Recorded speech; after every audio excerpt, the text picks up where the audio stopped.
튀니지 1943년 4월 24일 사막바람이 멀리서 피어오른 불길의 재처럼 부서진 대지 위로 먼지를 실어 나른다. 초저녁의 희미한 빛 속 황토색 언덕을 배경으로 거대한 형체가 미동도 없이 서 있다. 독일군 6호 전차 티거. 88mm 포신은 하늘을 향해 있고 몇 달 만에 처음으로 궤도는 침묵하고 있다. 미 제1기갑사단 소속 미군 전차병들이 조심스럽게 다가간다. 돌과 관목 위에서 군화가 바스락거리고 이 괴물이 깨어나지 않을 것이라는 확신에도 불구하고 소총은 겨누어져 있다.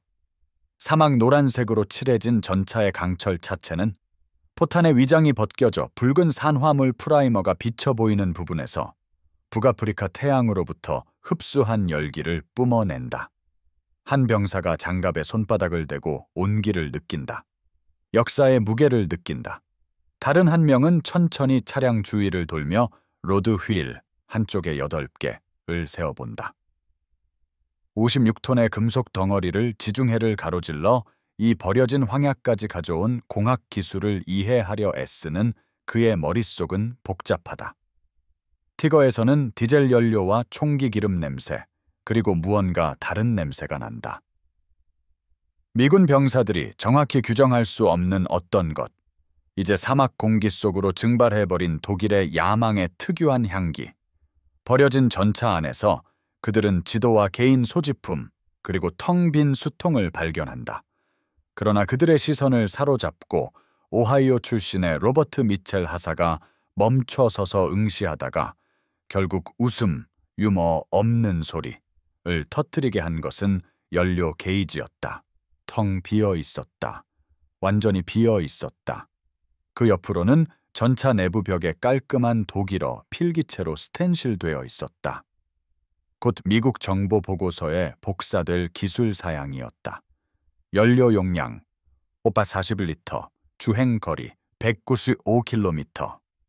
미군 병사들은 머릿속으로 계산하며 낯선 측정 단위를 변환한다.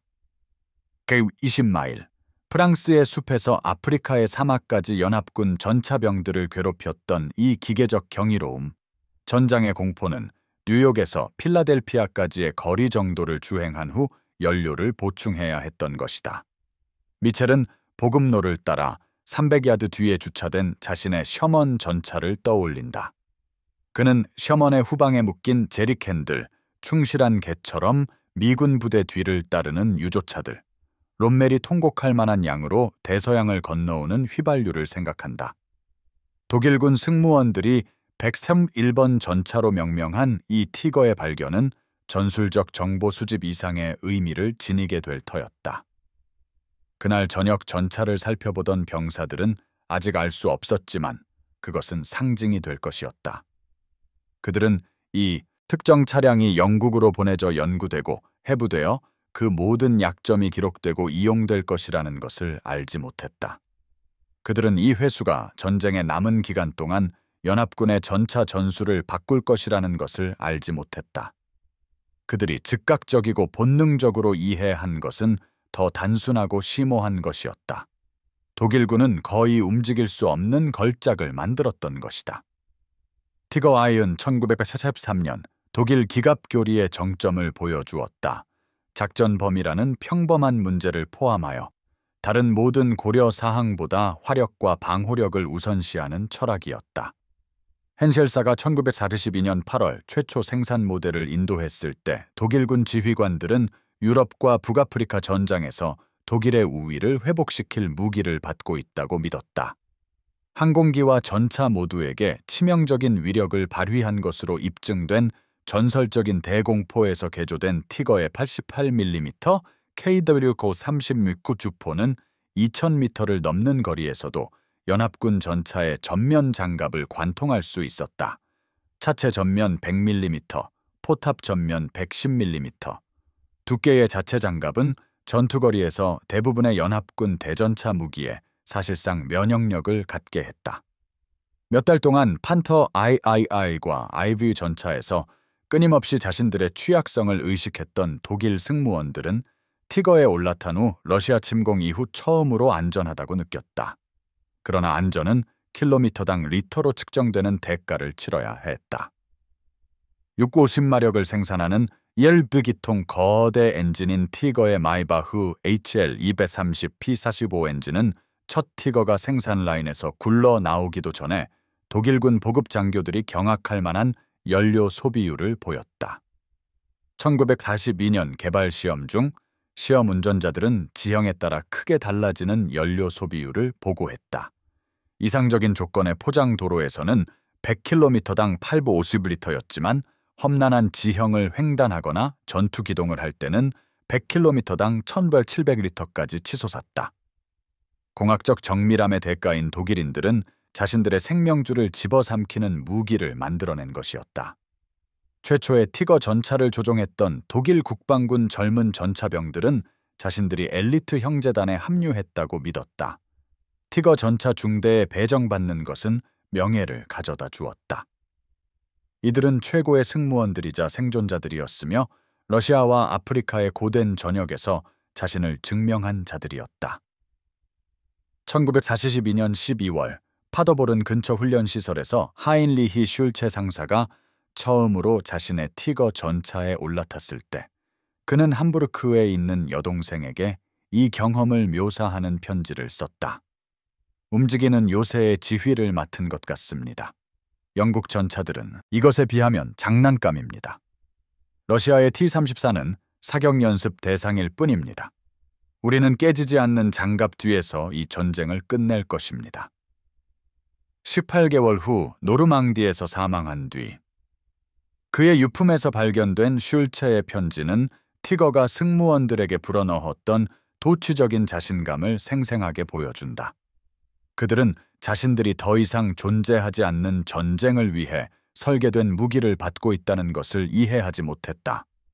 즉, 노획한 연료 저장고와 짧은 보급선을 통해 병참을 관리할 수 있는 짧고 결정적인 전역의 전쟁 말이다. 티거는 프랑스 패전의 환희에 찬 여파 속에서 구상되었다. 당시 독일 지휘관들은 미래의 전역이 1940년의 6주간의 전격전과 유사할 것이라고 믿었다. 신속한 진격, 포위된 적, 보급 문제가 중요해지기 전에 달성되는 영광스러운 승리. 티거의 설계자들은 전차 대대가 철도역과 합리적인 거리 내에서 작전하고 유조차가 항상 이용 가능하며 독일의 산업 능력이 이 거대한 기계 괴물들을 운용하는 데 필요한 방대한 인프라를 지원할 수 있을 것이라고 가정했다. 1943년 티거 전차들이 모든 전선에 상당수 나타나기 시작했을 때 이러한 가정들은 북아프리카의 열기 속 아침 이슬처럼 증발해 버렸다. 전쟁은 광대하고 소모적인 것으로 전이되어 수천 마일에 걸친 초원과 사막, 산악지대에서 싸워졌고 뛰어난 기동보다는 보급망과 생산 능력의 지루한 계산으로 유지되었다. 그리고 이 전쟁에서 티거의 작전 범위는 단순한 한계가 아니라 근본적인 취약점이 되었다. 튀니지에서 131번 전차를 발견한 미군들은 독일 공병 장교들에게는 조악하게 보였을지 모르지만 잔인하리만큼 효과적인 방식으로 병참을 이해했다. 전투는 더 많은 병력, 더 많은 총알, 더 많은 연료를 전장에 투입하고 적이 반응하는 것보다 더 빨리 그것을 해낼 수 있는 편이 승리했다. 1943년 미국은 다른 모든 국가를 합친 것보다 더 많은 석유를 생산했다. 연간 2억 톤 이상이었고 독일의 1,200만 톤과 비교되었다. 이러한 격차는 미군 작전의 모든 측면에서 나타났다. 165갤런의 휘발유를 싣는 셔먼 전차는 도로에서 약 120마일을 이동할 수 있었다. 우연히도 티거와 같은 주행 거리였다. 그러나 셔먼은 표준화된 제리카엔의 연료를 실었고 이는 트럭, 지프, 필요하다면 비행기로도 운반될 수 있었다. 미군 병참 교리는 무제한적인 연료 가용성을 가정했다. 보급 장교들은 탄약 부족과 식량 요구 사항을 중심으로 작전을 계획했지만 연료는 어떤 작전에도 충분한 양으로 단순히 존재할 것으로 예상되었다. 독일군은 연료 제약을 중심으로 작전을 계획했다. 튀니지에서 노획된 독일군 문서는 에너지 빈곤으로 마비된 군대의 모습을 보여준다. 1943년 3월 15일자 아프리카 기갑군 사령부의 계획 메모는 약사가 모르핀을 측정하는 정밀함으로 티거 작전용 연료를 배분했다. 각 티거 전차는 90km 작전 범위에 충분한 연료를 받을 것이다. 추가 연료 요청은 육군 본부의 승인을 받아야 하며 전략적으로 중요한 특정 공격 작전에만 허가될 것이다. 90km, 56마일는 티거의 이론적인 최대 주행 거리의 절반이었고 많은 미군 병사들이 주말 휴가 때 운전했던 거리보다도 짧았다. 그 4월 저녁 미첼 하사와 그의 승무원들이 노획된 티거를 조사했을 때 그들은 무전병 좌석 아래 수납 공간에 보관된 기술 매뉴얼을 발견했다.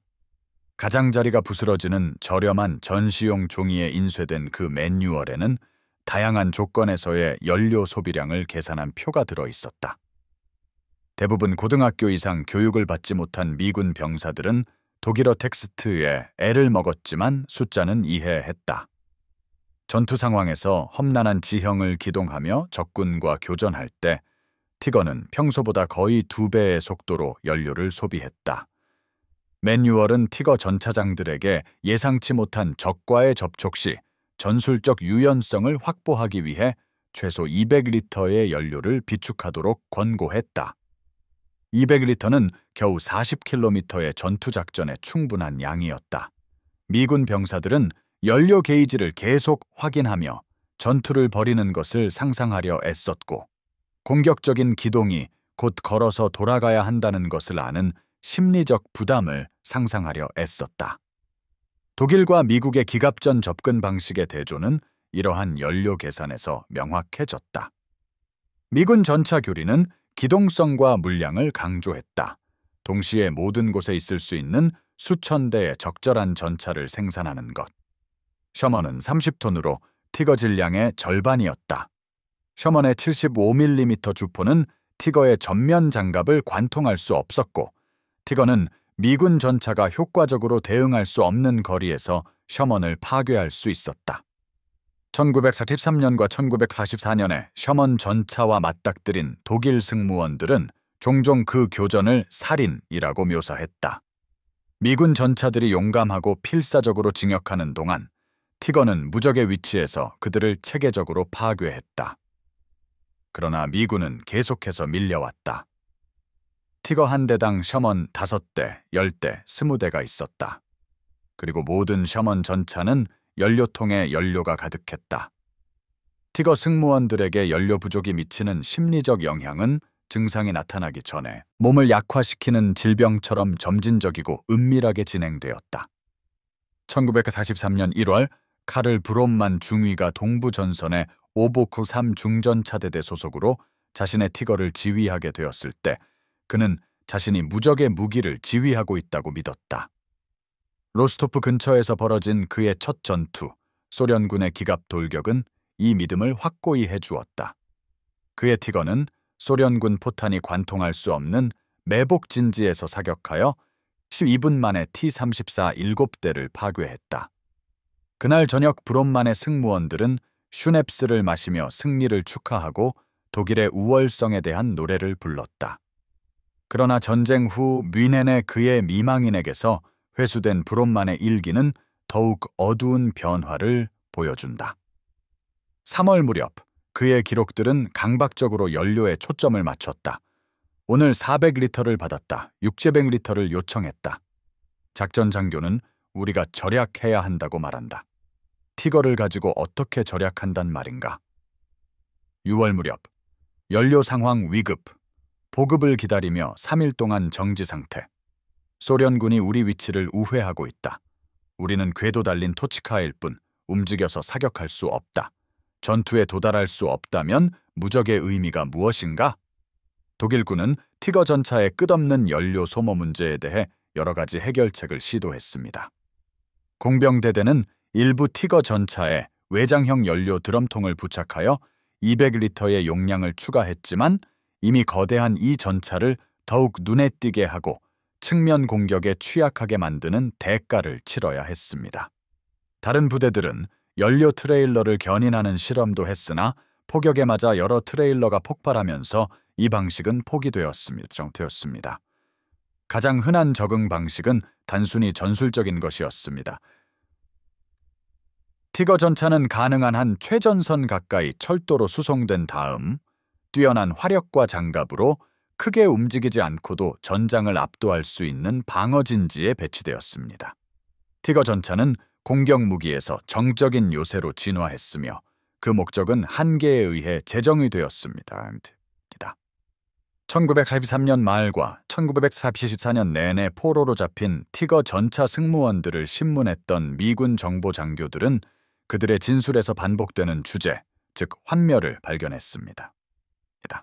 이들은 프랑스와 폴란드에서 선배들이 그랬던 것처럼 적진을 뚫고 독일군의 공격을 선봉에서 이끌 것이라고 믿으며 티거 전차병으로 자원했습니다.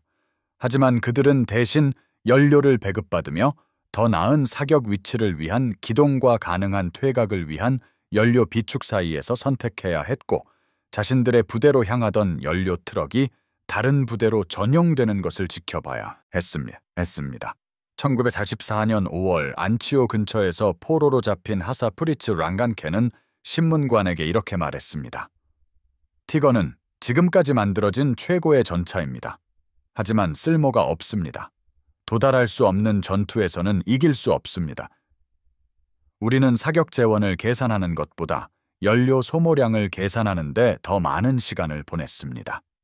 미군들은 사격하고 움직이고 항상 움직입니다. 우리는 사격하고 앉아있고 사격하고 앉아있다가 더 이상 앉아있을 연료조차 없게 됩니다. 튀니지에서 노획된 티거 131호 전차의 상징적 중요성은 그 기술적 재원을 넘어섰습니다. 영국과 미국 엔지니어들이 이 전차를 자세히 조사했을 때 그들은 독일군이 광고하지 않았던 사실을 발견했습니다.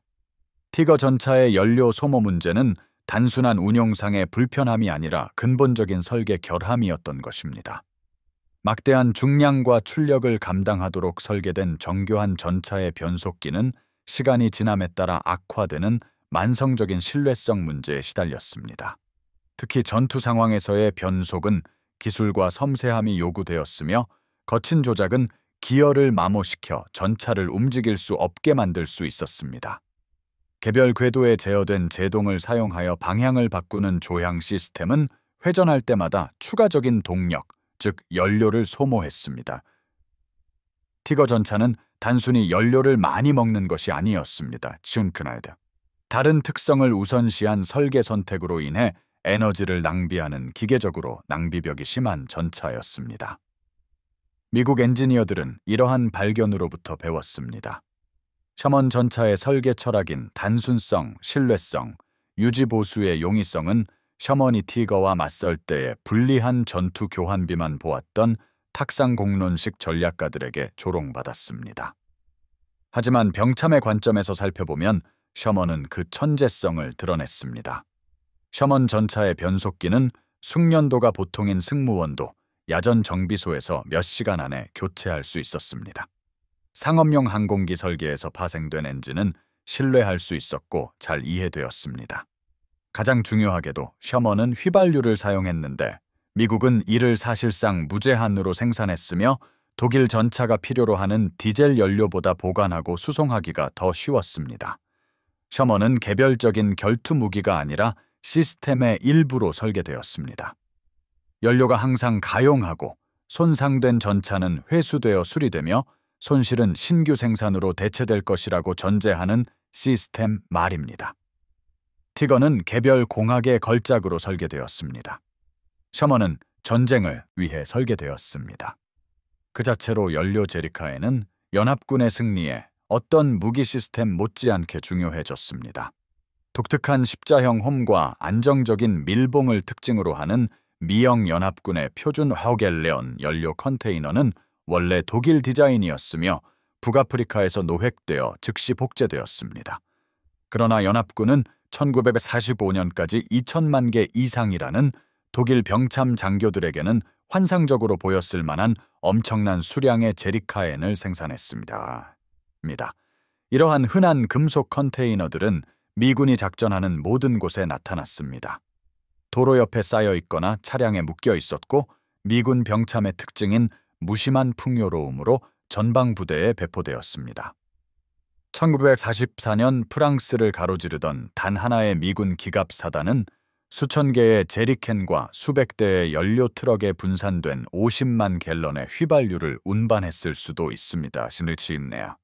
이 동일한 사단은 5만 갤런의 연료 부족으로 움직이지 못하는 독일 티거 대대를 마주쳤을 수도 있습니다. 동부전선에서는 거리가 모든 병참 문제를 증폭시켰고 티거 승무원들은 연료 관리에 관한 정교한 의식을 발전시켰습니다. 제505 중전차대대 티거 전차의 포수였던 상병 한스 베버는 전후 인터뷰에서 자신의 승무원들이 어떻게 고장난 차량, 즉 자신들의 고장난 티거, 격파된 소련 전차, 사용 가능한 모든 출처에서 연료를 빼냈는지 회상했습니다. 우리는 사막의 유목민처럼 항상 물을 찾아다녔지만 우리의 물은 디젤이었습니다. 한 번은 버려졌지만 가득 찬 소련 연료 트럭을 발견했습니다. 우리는 이틀 동안 보물처럼 지키며 우리 보급 차량이 도착하기를 기다렸습니다. 그 연료 덕분에 우리는 소련군의 공세보다 60km 앞서 퇴각할 수 있었습니다. 그것이 없었다면 우리는 티거를 파괴하고 걸었을 것입니다. 전장의 잔해에서 연료를 찾아 헤매는 정예 독일 전차 승무원의 모습은 이를 유지할 인프라 없이 기술적으로 우월한 무기를 배치하는 것에 부조리함을 보여줍니다.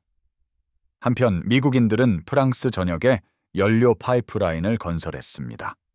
1944년 8월 노르망디 돌파 이후 미 육군 공병대는 단순히 호송 시스템이 아니라 노르망디 해변에서 진격하는 기갑 선봉대까지 연료와 보급품을 이동시키는 데 전념하는 완전한 병참 인프라를 구축했습니다. 이것이 바로 레드볼 익스프레스였습니다. 절정기의 레드볼 익스프레스는 거의 6,000대의 트럭을 운영했으며 매일 1만 2천 톤 이상의 보급품을 운송했고 그중 상당 부분은 연료였습니다. 조지 패튼 장군의 제3군이 프랑스를 가로질러 질주했을 때 하루에 40만 갤런의 휘발유를 소모했는데 이는 서부 전선의 독일 기갑 부대 전체가 일주일에 받는 양보다 많았습니다. 패튼의 전차들은 연료가 없어서가 아니라 트럭이 그의 징역 욕구를 충족시킬 만큼 충분히 빠르게 연료를 전달할 수 없었기 때문에 보급선을 앞질러 갈 때만 멈췄습니다. 독일 지휘관들은 이 병참의 장관을 경외심과 절망감으로 지켜봤습니다. 1984년 8월 서부 기갑 집단을 지휘하던 하인리히 에버바흐 장군은 1일 보고서에 이렇게 썼습니다. 미군들은 도로가 불충분할 때 공중에서 전방 부대에 보급을 합니다. 우리는 C-4477 수송기가 전진 배치된 진지에 연료 드럼통을 전달하는 것을 목격했습니다. 그들의 기갑 부대는 1941년 이후 우리가 가져본 적 없는 움직임의 자유를 가지고 작전합니다. 우리의 티거 전차는 전투에서 여전히 우월하지만 우리는 그것들을 전투에 투입할 수 없습니다. 미군들은 열등한 전차들을 가득 채운 함대를 모든 전장에 가져오고 각 전차는 연료통이 가득 차 있으며 그들은 단순히 물량의 우위로 우리의 진지를 압도합니다. 에버바흐의 보고서는 냉철하고 정확했지만 연료가 제약이 아니라 당연한 전제인 적과 싸우는 것에 심리적 부담을 전달하고 있습니다. 튀니지에서 조사된 노획 티거 131호 전차는 1943년 9월 영국으로 수송되었습니다. 전투차량 시험소의 영국 엔지니어들은 노획된 독일군 탄약을 복제 장갑판에 발사하고 다양한 거리에서 관통력을 측정하며 최적의 교전 거리를 계산하는 등 철저히 테스트했습니다. 하지만 그들은 또한 다양한 조건에서 얼마나 빨리 연료를 소모하는지, 정비를 요구하기 전에 얼마나 멀리 이동할 수 있는지, 부품이 마모됨에 따라 성능이 어떻게 저하되는지와 같은 운용 특성도 시험했습니다. 찜찌다. 연료 소모율, 유지 보수 요구 사항, 부품 신뢰성 같은 이러한 평범한 세부 사항들은 전투 테스트만큼이나 가치 있는 것으로 입증되었습니다. 연합군 전차 지휘관들은 티거 전차를 직접 대결하여 격파하는 것이 아니라 싸우려 하지 않는 연합군 전차를 찾아다니며 이동하고 기동하고 연료를 소모하도록 강요함으로써 격파할 수 있다는 것을 배웠습니다. 티거 문제의 해결책은 더 나은 주포가 아니라 더 나은 전술, 즉 기동성, 제병 합동, 그리고 적의 병참 빈곤을 인내심 있게 이용하는 것이었습니다. 1984년 12월 독일의 마지막 대공세였던 아르덴 숲에서 티거 승무원들은 자신들의 무기 설계가 가진 마지막 아이러니를 경험했습니다. 나중에 벌지 전투로 알려진 이 공세는 독일군의 추진력을 유지하기 위해 미군 연료 보급창을 점령하는 데 의존했습니다. 독일의 작전 계획 문서에는 기갑 선봉대가 노획한 미군 보급품으로 연료를 보충할 것이라고 명시되어 있었는데 이는 어떤 전투 손실보다도 베르마흐트의 절박함을 분명히 드러내는 전략이었습니다. 원래 설계의 더욱 강력한 진화형인 킹티거 전차로 독일군 징역을 선도하던 파이퍼 전투단이 벨기에 스투몽 근처에서 연료가 바닥났을 때 승무원들은 차량을 파괴하고 걸어서 퇴각할 수밖에 없었습니다. 연합군 장갑차를 경멸할 만큼 쉽게 파괴할 수 있었던 이 전차들은 눈 덮인 들판에 움직이지 못한 채 앉아 있었고 미군 병력은 그들을 우회했습니다. 침묵했습니다. 며칠 후 미 30보병사단 병사들이 그들을 발견했을 때 그들의 주포는 여전히 작동 가능했고 장갑은 여전히 뚫을 수 없었지만 연료통은 여전히 비어 있었습니다. 버려진 킹티거 전차들을 조사한 병사들은 연민도 승리감도 아닌 낭비에 대한 인식을 담은 복잡한 감정을 느꼈습니다. 이 기계들은 수천 시간의 독일 노동력, 극단까지 추구된 정밀공학, 그리고 기갑전을 개척했던 한 국가에 축적된 모든 전문 지식을 상징했습니다. 그리고 그들은 우월한 미군 전차에 의해서가 아니라 단순한 산술에 의해 패배했습니다. 미국이 아르덴의 연료를 전달하는 속도가 독일이 연료를 점령하기 위해 전차를 이동시키는 속도보다 빨랐기 때문입니다. 독일군은 대량 생산이 보상받는 전쟁에 걸작품들을 가져왔습니다.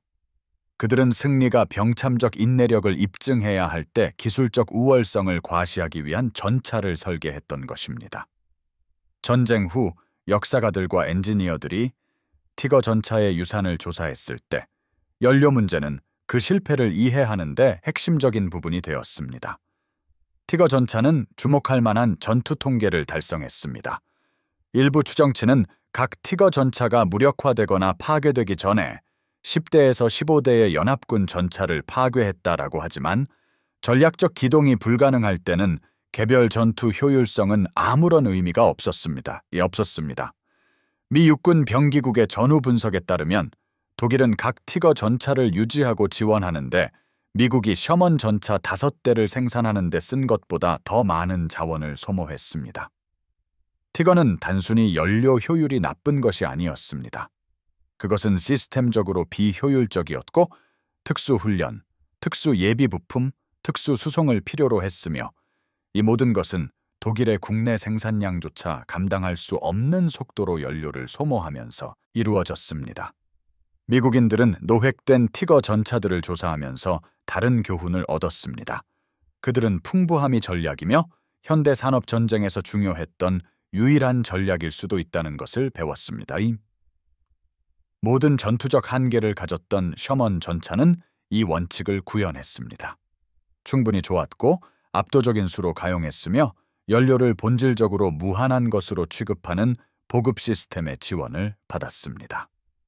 1945년 미군 전차병들이 라인강을 건널 때 그들은 수마일에 걸쳐 늘어선 종대로 이동했으며 각 전차는 가득 찬 연료를 싣고 있었고 보급 트럭들이 바싹 뒤따랐으며 50마일마다 연료 보급 기지가 설치되어 있었습니다. 독일군은 심지어 본토를 최종적으로 방어하는 동안에도 남은 기갑 부대에 연료를 죽어가는 사람에게 약을 주듯 배급했습니다. 이 불균형에 예상치 못한 상징이 된 것은 바로 오겔레온 제리켄이었다. 전후 미군 교리에서 연료 관리는 극복해야 할 제약이 아니라 활용해야 할 이점으로 가르쳐졌다. 미군은 연료를 풍부하게 사용하여 기동성을 무기로 삼고 적을 장갑으로 압도하기보다는 기동력으로 제압하도록 되어 있었다. 대량 생산되어 어디에나 있었던 제리카에는 개별적인 우월성보다 지속 가능성을 우선시하는 전쟁 철학을 상징했다. 수십 년 후 전후 재회에서 미군 참전용사들을 만난 독일 참전용사들은 거의 학구적인 호기심으로 미군 보급에 대해 자주 물었다. 그렇게 많은 연료를 어떻게 수송했습니까? 배급은 어떻게 조직했습니까? 어떻게 그렇게 아무렇지도 않게 보이게 했습니까? 미군들은 종종 어깨를 으쓱하며 그들에게는 답이 너무나 분명하다는 듯이 말했다. 우리는 더 많이 만들었습니다. 더 많이 운송했습니다. 더 많이 사용했습니다. 그게 우리가 한 일입니다. 독일군은 1940년의 영광을 되찾고 기술적 우위를 통해 심리적 지배력을 회복하기 위해 티거 I을 만들었다. 그들은 등장하는 모든 전장을 지배하고 아프리카에서 러시아, 프랑스에 이르기까지 연합군 전차병들에게 공포를 심어준 무기를 만드는 데 성공했다. 그러나 그들은 현대전이 개별 무기의 품질이 아니라 작전을 무한정 지속할 수 있는 능력에 의해 결정된다는 것을 잊었거나 어쩌면 결코 이해하지 못했다. 티거는 셔먼 전차 10대를 파괴할 수 있었지만 미군은 20대를 만들었다. 티거는 어떤 장갑도 뚫을 수 있었지만 연료 없이는 전투에 도달할 수 없었다. 결국 티거 I은 잘못된 우선순위의 기념비가 되었다. 압도적인 보급에 의해 뒷받침되는 충분한 설계에 패배한 공학의 걸작이었다. 1945년 5월 전쟁이 끝났을 때 살아남은 티거 전차들은 유럽 전역에 흩어져 있었고 대부분은 독일군의 최종 후퇴 중 연료 부족으로 버려졌다. 연합군 병사들은 도로 옆에서 숲에서 헛간에 숨겨진 그들을 발견했다. 충분함으로 더 잘 대처할 수 있었을 때 완벽함을 요구했던 전략에 움직이지 않는 기념비들이었다. 연합군이 양으로 승리했을 때 독일군은 질로 승리하려 했다. 그들은 소모전을 벌이고 있을 때 기동전을 위한 전차를 만들었다. 그들은 더 이상 독일이 제공할 수 없는 조건을 요구하는 무기를 만들었다. 튀니지에서 노획된 티거 131은 전쟁에서 살아남아 오늘날 영국에 존재하며 완전 작동 상태로 세계에서 유일하게 가동되는 티거 I이다. 엔진이 시동되고 시연 중 자체 동력으로 움직일 때 그것은 70년 전 선조들을 파멸시켰던 것과 동일한 엄청난 속도로 연료를 소비한다. 관중들은 그것이 굉음을 내며 지나가는 것을 보며 그 크기와 위력에 감탄하고 1943년 미국인들이 사막에서 발견했던 것을 지적으로 이해한다. 이 기계는 모든 위협과 능력에도 불구하고 제급유를 필요로 하기 전에 다음 마을에도 거의 도달할 수 없었다. 그것은 전역 캠페인이 아니라 전투를 위해 만들어졌다. 전쟁이 아니라 시연을 위해, 보급이 중요하지 않은 세상을 위해, 즉 결코 존재하지 않았던 세상을 위해 만들어졌다. 티거 연료 탱크의 교훈은 군사 역사를 넘어 울려 퍼진다. 그것은 기술적 완벽함의 유혹, 그리고 혼란스러운 현실이 아닌 이상적인 조건을 위한 해결책을 설계하는 위험에 대해 이야기한다. 독일군은 상상했던 전쟁을 위한 궁극적인 전차를 만들었지만 미국인들은 그들이 직면한 전쟁을 위한 충분한 전차를 만들었다. 한 접근 방식은 박물관이 보존하는 공학적 경이로움을 낳았다. 다른 접근 방식은 승리를 낳았다. 그들 사이의 차이는 여러 가지 방식으로 측정될 수 있었다. 장갑 두께, 포 구경, 기계적 신뢰성. 그러나 아마도 가장 의미심장하게는 갤런당 마일 연비로 연료 소비의 평범한 산술로 튀니지 사막에서 미군 전차병들이 던졌던 단순한 질문으로 측정될 수 있었다. 이렇게 강력한 것이 어떻게 이렇게 무력할 수 있는가? 결국 자유는 휘발유로 움직였다. 민주주의는 텍사스 유정에서 퍼 올려 뉴저지 공장에서 정제되어 독일이 막을 수 없었던 호송선단으로 대서양을 가로질러 운송된 원유를 바탕으로 전진했다. 120마일의 작전 범위를 가진 티거 I은 더 나은 전차가 아니라 더 나은 보급망에 의해 패배했다. 미국인들이 승리한 것은 우월한 무기를 만들었기 때문이 아니라 현대전에서는 연료가 가득 찬 탱크와 탄약이 가득 찬 탄창을 가지고 전장에 도달할 수 있는 무기가 가장 중요하다는 것을 이해했기 때문이었다. 그 외의 모든 것은 그 자체를 위한 공학일 뿐, 아름답고 쓸모없으며 궁극적으로 무의미하다. 티거 전차들이 보존되고 애지중지되며 연료 탱크가 가끔 시연을 위해서만 채워지는 전차 박물관 위로 해가 진다. 이 강철 거수들은 여전히 인상적이며 관심과 존경을 불러일으킨다. 그러나 그들은 대부분의 날들 동안 조용히 움직이지 않고 앉아 있다. 마치 연료가 바닥나고 전쟁이 그들 없이 계속되었을 때 유럽 전역의 숲과 들판에서 조용히 앉아 있었던 것처럼. 미국인들은 셔먼 전차를 타고 지나갔고 그들의 제리카에는 가득 차 있었으며 그들의 보급 열차는 석유 생산량을 수천 톤이 아니라 수백만 톤으로 측정하는 국가로 바다를 가로질러 뻗어 있었다. 티거 전차들은 그들이 지나가는 것을 지켜보았다. 웅장하고 마비되었으며 치명적이지만 무력했다. 모든 기술 사양에서는 이길 수 있지만 전쟁에서는 질 수 있다는 완벽한 예시였다. 120마일. 그것이 현실이 개입하기 전에 완벽함이 여행할 수 있는 거리였다.